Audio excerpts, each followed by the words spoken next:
Salut à tous, c'est Matt, on se retrouve aujourd'hui pour notre épisode. On va être direct sur les charts pour une fois.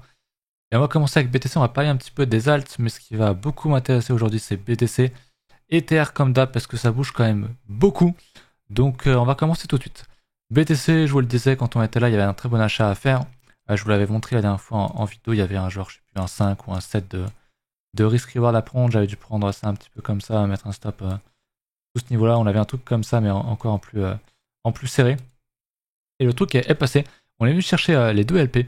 Donc moi je suis en mode maintenant c'est possible d'aller plus haut. C'est-à-dire que j'ai pas un niveau ultra évident en dessous où je me dis on va peut-être aller le chercher, tu vois. Puisque c'est déjà fait. Maintenant c'est peut-être un simple rebond, le fameux rebond du chat mort, où on rebondit et derrière on vient tout niquer. Et si on fait ça, rip Ether à 99% de chance, rip tout le marché en fait. Mais peut-être qu'on va inverser la tendance et que voilà, on va pousser, on fait un plus haut ici, on va retracer et on va repartir. Ça, ce scénario-là, je pense, a quand même pas mal de chances d'arriver. Maintenant qu'on a niqué cette LP là, honnêtement, j'aime beaucoup ce que je vois. On a pris la liquidité au nord, on la prend au sud. On peut reprendre une nouvelle direction maintenant. Je suis beaucoup plus bullish ici que quand on était en train de retracer sur ces niveaux-là. Donc ça, c'est la première chose sur BTC. Honnêtement, ça s'annonce quand même vachement bien. Je vous remontre l'hebdomadaire qui est ici. Vous savez ce que j'ai en visu, hein, c'est le fameux double bottom ici. Il n'est pas là, il n'existe pas. Ok, il existera une fois qu'on aura cassé ce niveau-là. Donc il n'en est pas un tant qu'on ne l'a pas réalisé. Et s'il fait ça, honnêtement, c'est bien. Après, c'est pas parce qu'on a un double bottom ici qu'on va vraiment exploser forcément très haut. C'est possible. Mais voilà, on a un gros niveau ici. Ok, donc on peut facilement aller toucher ce niveau-là et réintégrer derrière, faire peur, et etc. et re-range et repartir qu'année prochaine ou quoi. Donc vraiment faites très attention.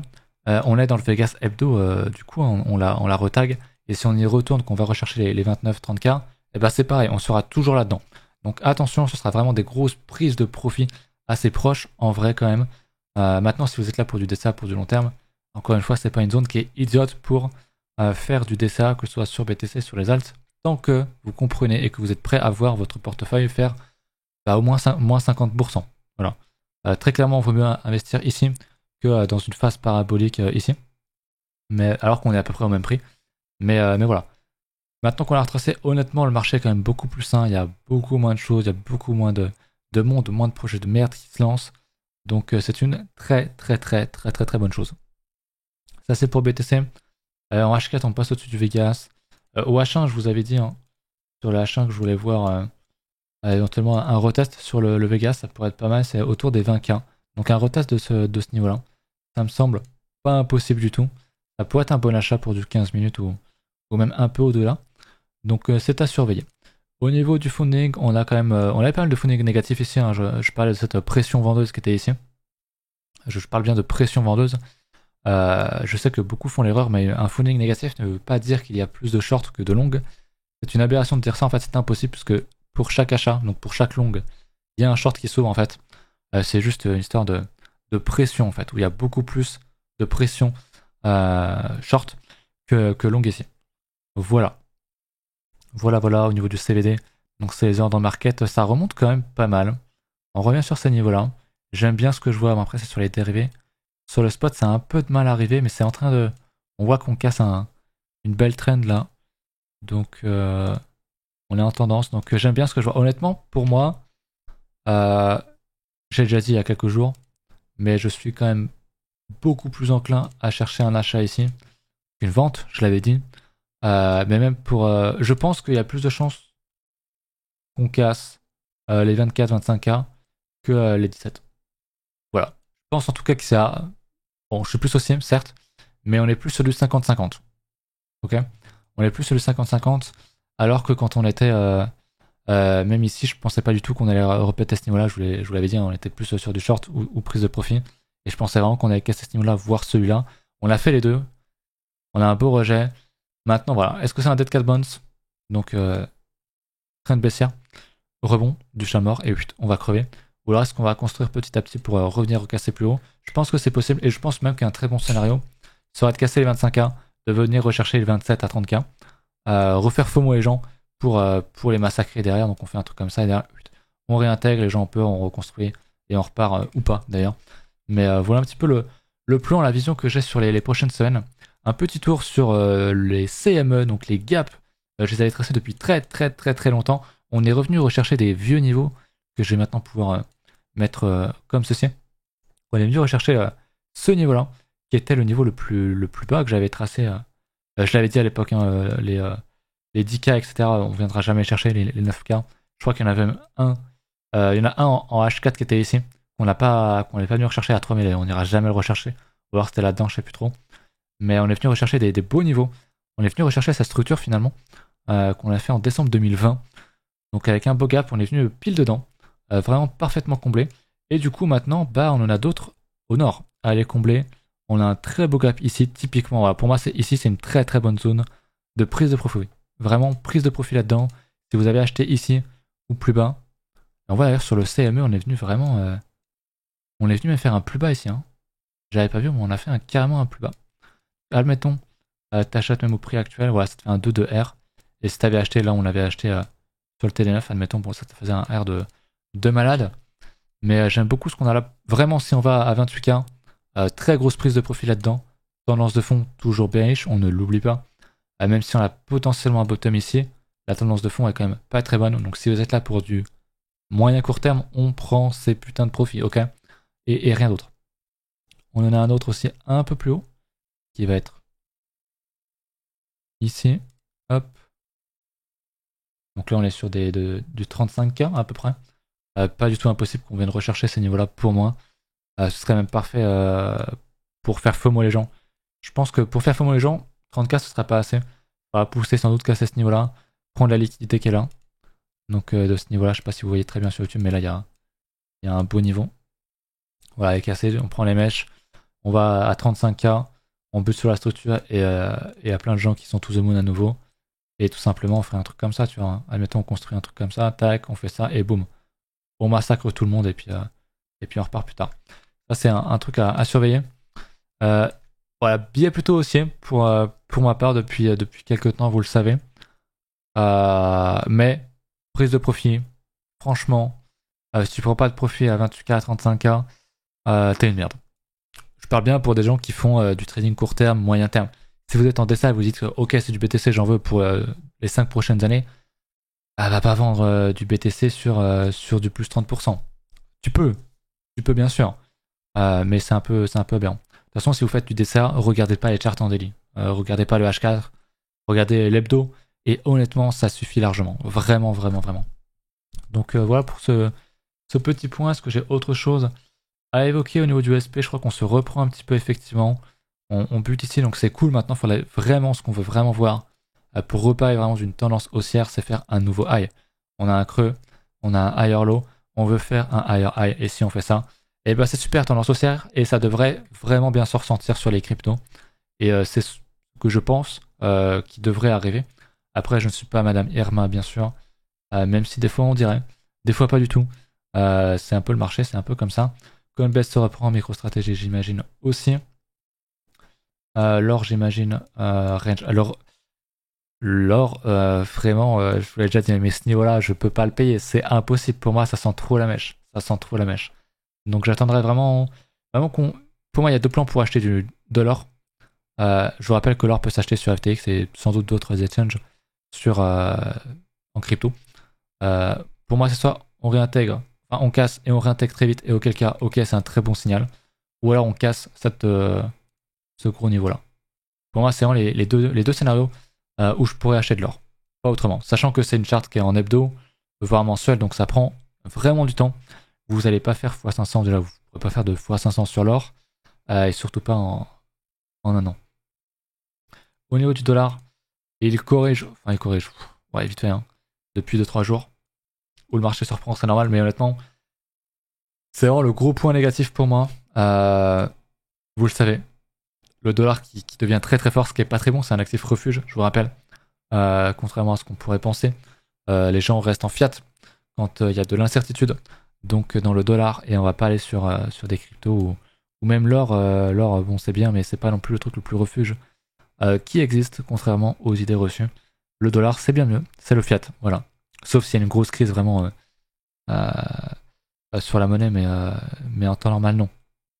Donc voilà, on revient rechercher ce niveau. Ça pourrait être un niveau qui pourrait stop, pourquoi pas, à l'avancée du dollar ici, si je le mets comme ça.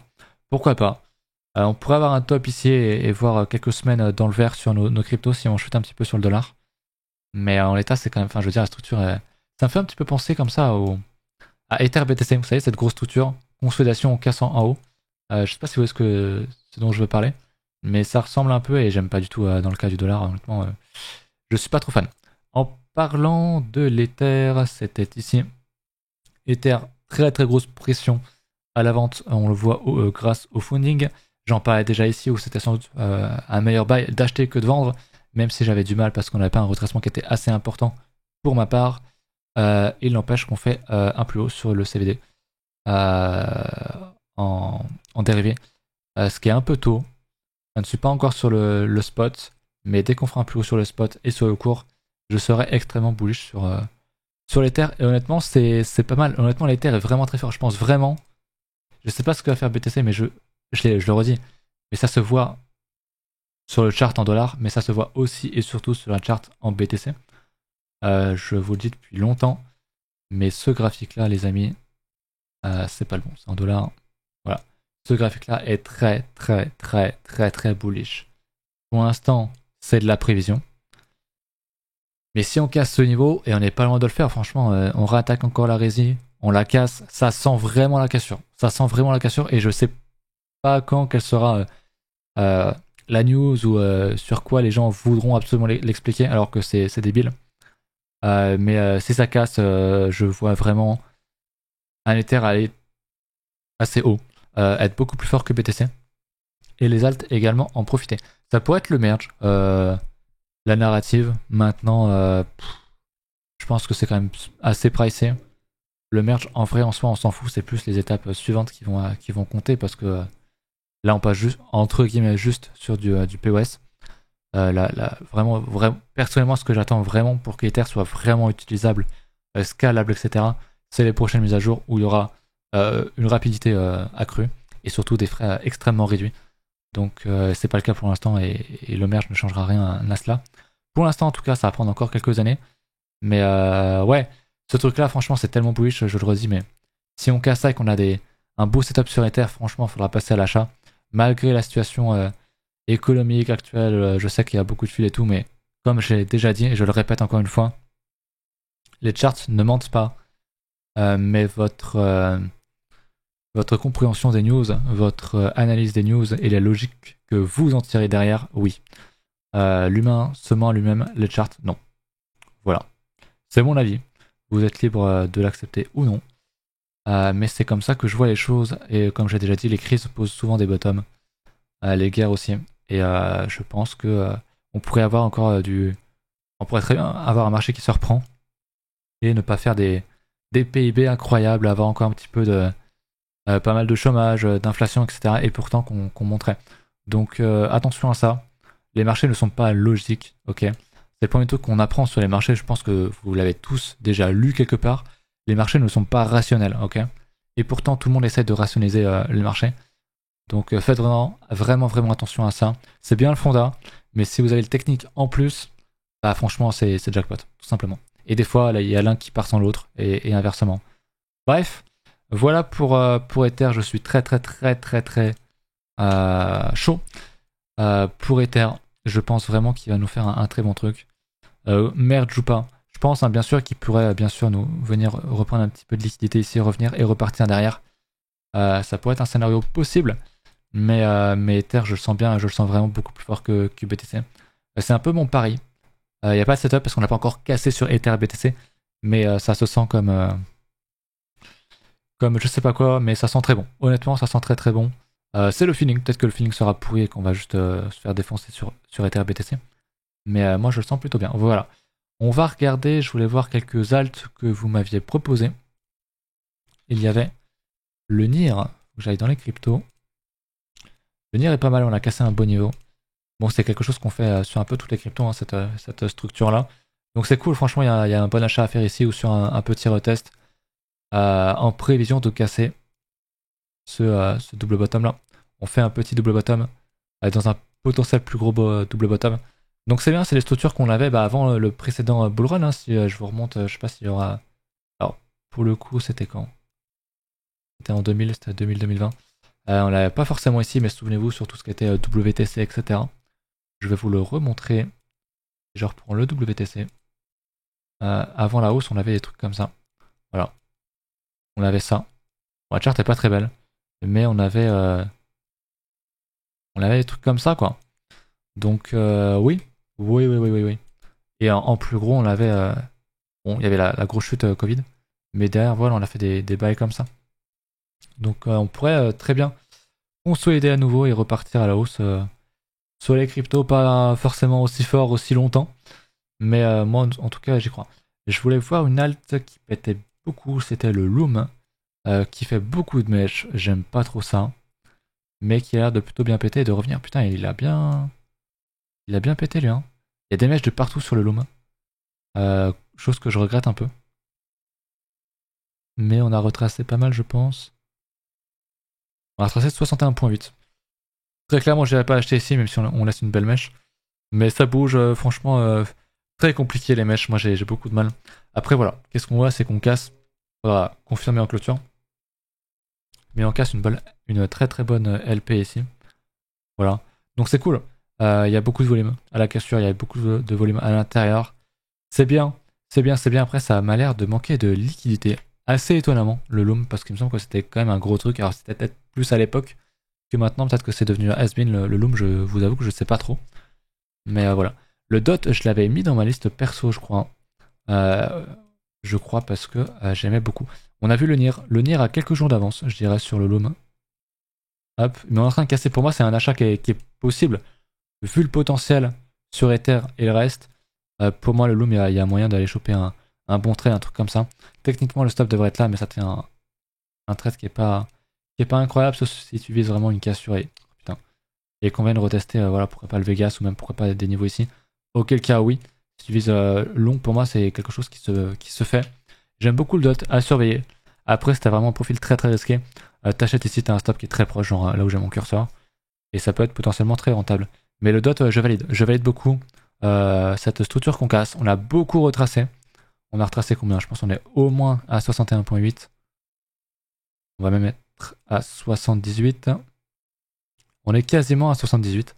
Donc j'aime beaucoup faire une structure dans cette zone-là. Pour moi, c'est jackpot. Hein, on aurait eu un truc comme ça sur Ether, plus le funding, je l'aurais acheté les yeux fermés. Mais malheureusement, Ether était trop fort. Et moi, j'ai du mal. Et c'est souvent comme ça, hein, quand t'as une tendance, tu vas pas retracer trop. Derrière, tu consolides comme ça, c'est difficile. Et puis en fait, tu pètes quoi. Et c'est très difficile à acheter. Mais c'est souvent les bons bails. C'est le dot, on va parler du cello. C'est un seul L ou deux L? Il y a un seul L ici.